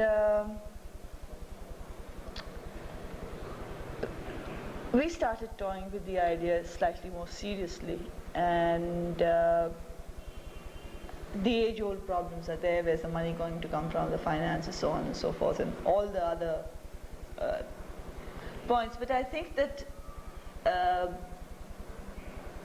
what did emerge was that it is not enough. This is Tapan's line of thinking as usual. It is not merely enough to talk about an incident of blinding, unless we can explain why why something like this can happen at all in the world's largest democracy. Quote unquote. Quote unquote, well, obviously.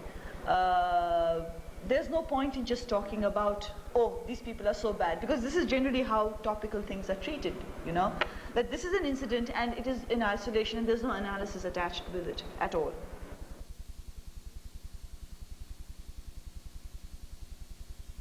Yeah, why didn't you say? If there was an overall picture, Thomas, Ranjan, that I was to try and map out, to take off from what I was saying earlier in connection with form and people not experimenting enough with form, and documentary modes not sliding into feature film modes and feature film modes not sliding into documentary modes enough, and traditions, both modern pop traditions of the Hindi cinema and traditional communication modes, as in say the Patachitras or the Bowls or the Kathakars, not coming into the documentary enough, or coming in a very artificial kind of added on, stuck on kind of way. Let's assume for a moment that we're not looking at all non-fiction film that's being made in India, including films division, including most of what Doordarshan does, including a lot of institutional documentaries of the most boring sort, but we're talking about slightly innovative work, politically conscious work, and somewhere work that explores new forms.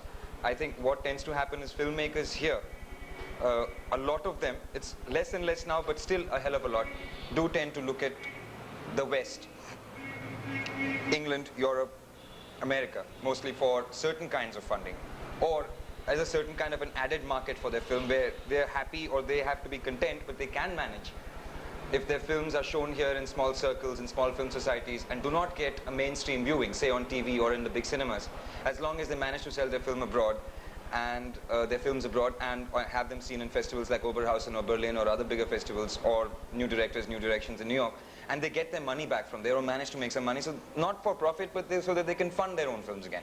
Now, the problem with this also ties up with the form that's being tied, because I think there is a certain inverse racism or third worldism that goes into a lot of people who come here to select documentaries for Western audiences or Western TV.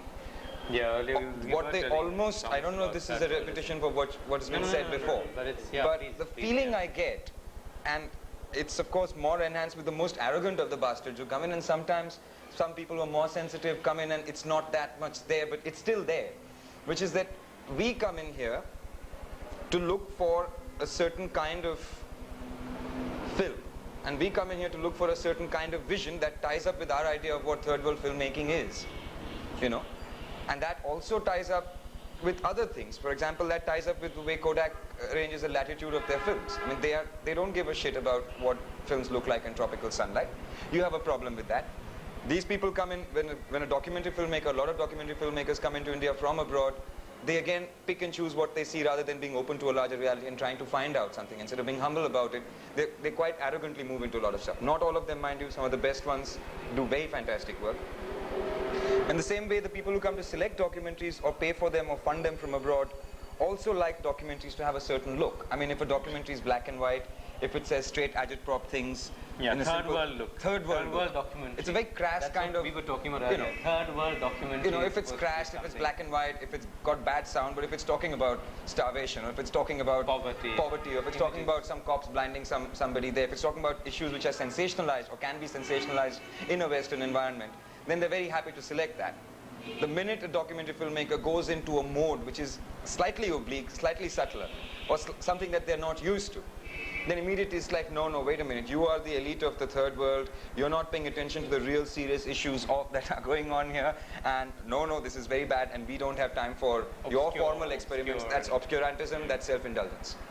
Now, that ties in with the kind of funding, that ties in because a lot of documentary filmmaking, some of the most interesting cinema here, does somewhere look with its left hand or its left foot for support from the West. No, I mean, there is no, I mean, there might be an infrastructure in Kerala in a small kind of way, there might be an infrastructure in Bengal in a certain certainly level. foreign television is an outlet which... What foreign television? Yeah, people walk in from foreign festivals and stuff like that, and you know, sort of... Well, there's a little foreign television support. I mean, Manical's desert film. Money Call is the only exception that I know of to this. Manjira is also selling your film to Channel 4, isn't she? Which film is that? No, she is thinking of Channel 4. Konsi film? This Dhanraj film. The Dhanraj film, I don't know. I haven't. Part of the problem is also the Indian government and the National Film Development Corporation, which promotes films that they think Westerners will find ethnographic and touristic and colorful and attractive. Yes. And which look best in the Kodak latitude range. Yes. Of course, that is a problem. Yeah, but I think what you were saying earlier is something which we as filmmakers or whatever, as film technicians or filmmakers, do have a reason to object to. A certain classifying, it's a very patronizing kind of classification of third world films as necessarily having a certain kind of formula and a certain kind of look and a certain kind of style, and lumping them together in festivals and saying third world documentary. I mean, I find that bloody patronizing, and I find that bloody insulting, and I would say fuck off, because I mean it's something which I mean, I would say that documentary here matches documentary anywhere actually, and though there are instances which you were talking about, very relevant, where a certain constraint, certain lack of resources are used, like for example Prisoners of Conscience, where Anand doesn't have material and he's forced to use drawings and do something with those drawings, and that improves. There are certain situations, whether say if it's Nicaragua or South of Africa or the emergency in India, or situations which are siege situations where a filmmaker is fighting to create something, to get something out quickly. Then certain straightforwardness, a certain simplicity of a structure, putting something together, a certain crudeness if necessary, is forced upon them by the situation. That would be true anywhere. I mean, but I don't think the situation in India warrants that right now. Like there's this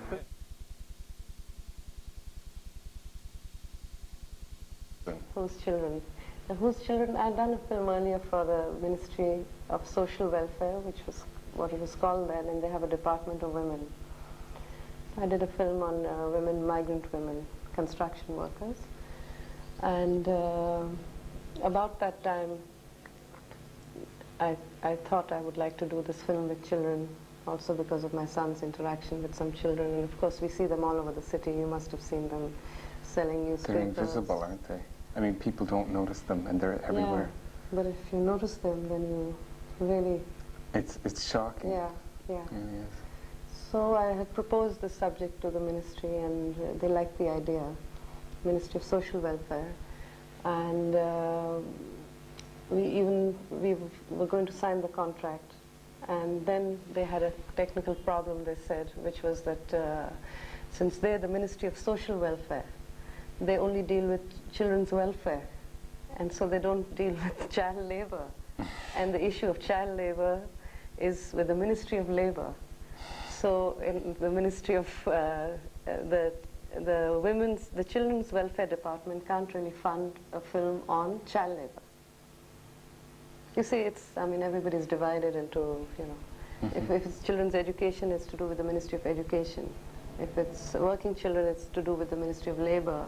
And if it's little welfare schemes, it's to do with the Ministry of Welfare, like giving, little milk every third day, half a glass of milk to a child in a school. So anyhow, they had this problem that they wanted to do the film. They had a commitment to me. I had started working on it. But suddenly they didn't know which department to pull the funds out of. Mm-hmm. So they said, just go ahead and we'll come up with something. So they did.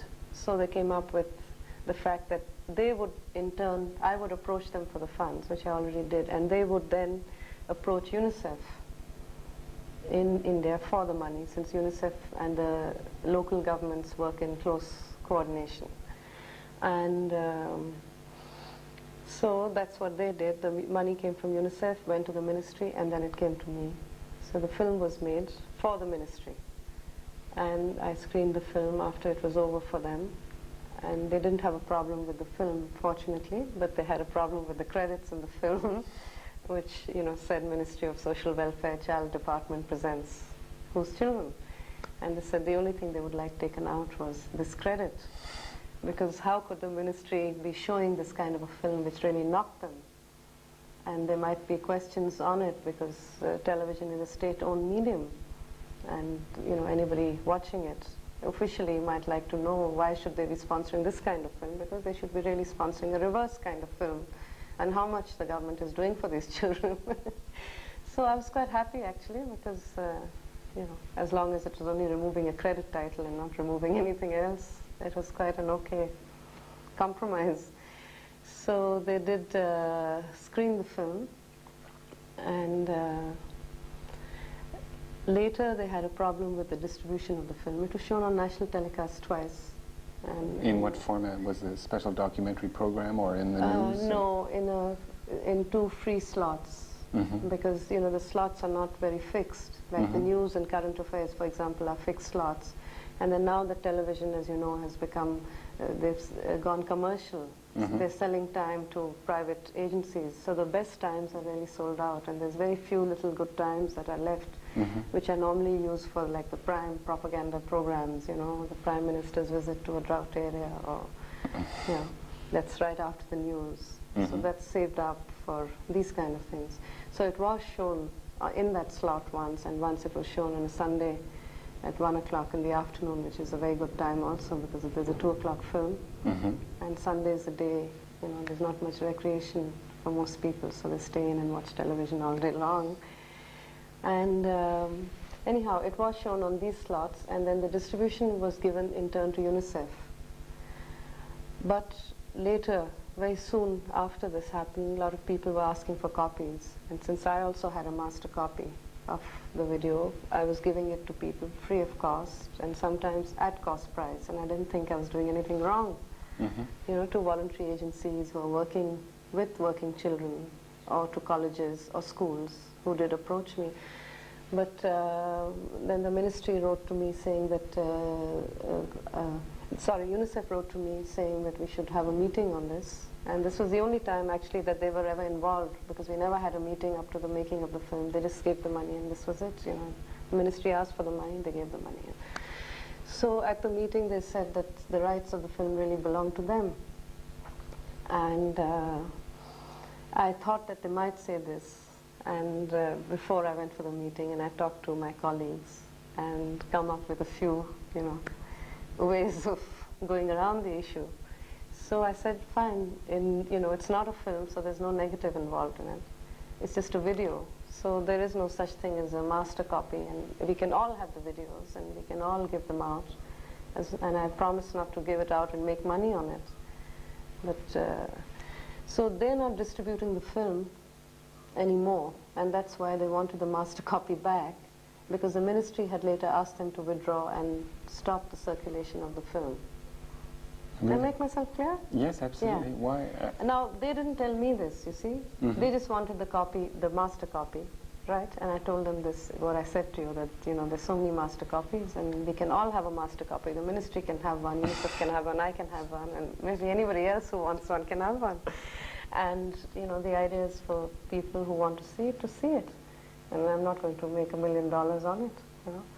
And so, well, they left it at that.